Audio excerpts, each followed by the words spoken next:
ومسلمين تو يو رسول ربي من يسيرك أنيرا فن دايفا إساني الراجيقو كان أكنت أرورتيتي برشقو تبوفتي لأن وأنا كهايلاندي كانت تبوفتي لأن أكنت أرورتيتي أسيت تبوفتي لأن رسول ربي يورا فن يوسو دايفن يوسو هركي الراجيق رسول ربي طبيعتي يورا فن يوسو إن دايفن رسول بائنا ندايفن صلوات ربي وسلامه عليه هركي ثاني مهم إسان إنه أرقاهجر رسول ربي كأكا كينا أجاهو كنامتي هن أرقاهجر محمد صلى الله عليه وسلم قافتكو إسي أكنت تأرورا جرتو فول إساني إرّا الربا دمك النبي محمد ما زليت يا أم مسلمين جدني يا رسول الله شتون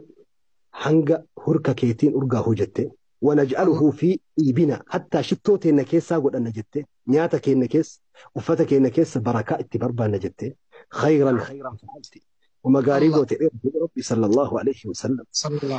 ناس ابن مالك كان نمني مرتو رسول ربي تقاف رسول مدينة قالن أمني مرتي مركاني قمدي بركة إساني الرا مدينة إفجنا قاف إسان دو أنمو بركة سوام فود أمه مدينة ندكان وفتجنا رسول الله صلى الله عليه وسلم نمني مرتو هدية قبتين في رسول ربي تي كون يات في داف كون فتا في داف قاف إسان مدينة قالن سن همان قبني قندهم دكيسا وجو لما صديقه ففئتني بين إساني كيسا بهني وان أفنيف وفتو مجد جيرة لون قبل النبي محمد قاف مدينة أفن صلوات ربي وسلامه عليه قاف سن نمو هدية في دير أفنان هاتي أنسي كان قبتين أفته يا رسول الله نمو واسي فيدي أني وانسي كنن قبو مجان كن أبودا سيها كدم مجاك نسيكن جدت أعظم هدية في التاريخ أعظم هدية الله أكبر الله كإسين كني تسي أجب مو كإسين كني تسي أجايب سنوبر وان سنيكن قبو تنوان الراك إبلا مالتها فيه سلا إسين وان كني تكنا أولون قبضو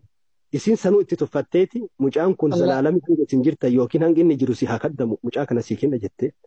mucaa beekummoo mucaa calcallee fi qalqalloo miti mucaa iccitii namaa eeguu beeku iccitii rasuula rabbii bar hinimu abaddan haati kadhattee diddi bar iccitii meeqa keessa baasuu yaalte isiin immoo iccitii rasuula rabbii baruuf osoo hin taane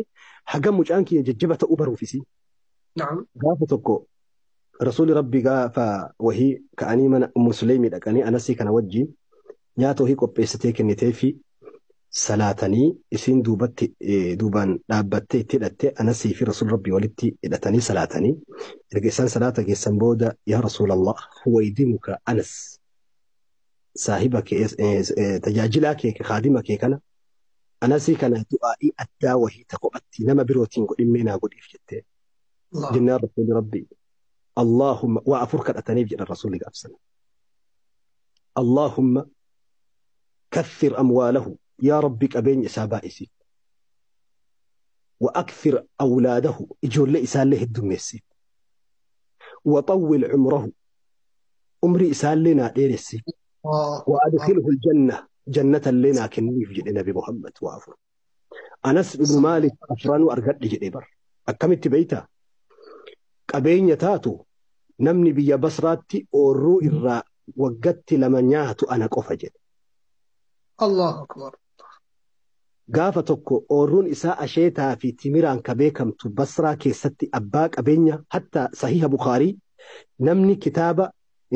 sahih bukaarii qara'ee ni beekaa nama foon isaa ciru qofa kophatti qaba nama ra'ee qaluuf qofa qabeenya irraa barkuudha nama ra'ee qaluuf kophatti qaba anas nu maal qabeenya irraa gaafa tokko oorruun isaa goggooydee sarraatanyoonni warri oorruu isaarra hojjetu dhufanii midhaan facaafne samiin rooba diddee maal haa goonu jennaan hin diddee jedheeti ayyee jedhee ka'ee oorruu isaa dhaqee bishaan odoo anaa fidaadhee wadda'atee achuma dhaabbatee du'aa'ee kadhateedhaan anas nu maalik yaa rabbi naa roobi jedhu ittuma sana osuma inni achi taa'u samii gubbaa walitti qabamee rooba akka waan samiin cittee kanatti gadi naqee obaasee quubsee jedhan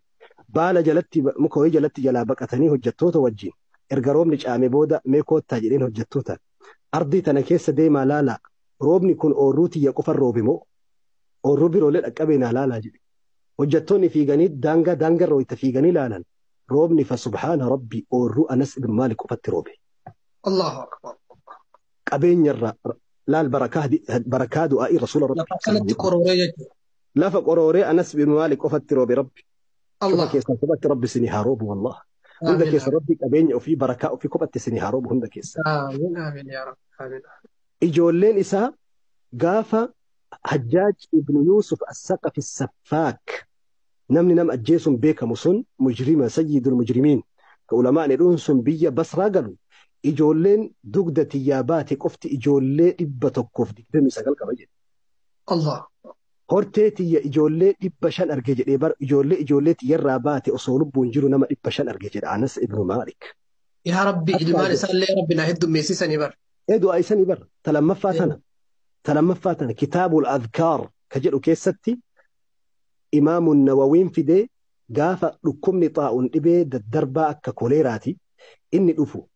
guyyaa tokkotti ijoolleen Anas ibnu Maalik ijoollee 73 du'e jedhan. Ijoolleen Anas ibnu Maalik. Hatta maqaa itti baasee maqaa gargara maqaa itti baasu dhabee maqaa ofii itti baase ijoollee isaa Anas ibnu Anas maqaa isaa Anas ibnu Anas jedhama maqaa ofii itti baase hatta ijoollee isaa addan beeku jedhan yoo ijoollee waa balleessite itti himan kaminni inni eenyu maqaan isaa jedhee akkas adda baafata jedhan baay'ina ijoollee irraa subhaana rabbi abbaa ilmaanii isin haa taasisu isinillee inni sadaffaa نمني أمر اللهم طول عمره يا ربي أمري إسال لنا ديري سجد رسول ربي صلى الله عليه وسلم أمري إسال إيرتو بلا دبري آخر صحابة رسول ربي بي بسرة تتنا من دوئي أبو الطفيل بي كمان صحابة رسول ربي كيسا كاكرا دوئي صحابة براتي قاف إني دؤ صحابان تقو أردي قبان جرنا ما براتي قروا أنس ابن مالك صحابة تجيمو بي بسرة أنرى نمني دوئي كآخرة أنس ابن مالك ولمأني مال جدا waggaa 109 jiraate jedhan Anas ibn Malik umriin isaa waggaa 109 du'aa rasuula rabbii qeebalamte afraffaan immoo jannata argachuu akkamitti beeke beektu gaafa tokko Anas ibn Malik rasuula rabbiitiin yaa rasuulallah waan takka si kadha jedhee rasuula rabbiitiin guyyaa qiyaamaa shafa'anaa dhaabbadhaa jedheen sa'af'aluhaa inshaa Allah jedhan rasuula rabbii isii dhaabbadha hin dhiisu jedhanii hin dagadhu jedheen rasuula rabbii guyyaa qiyaamaa هندي في أنا سمو أكست يا رسول ربي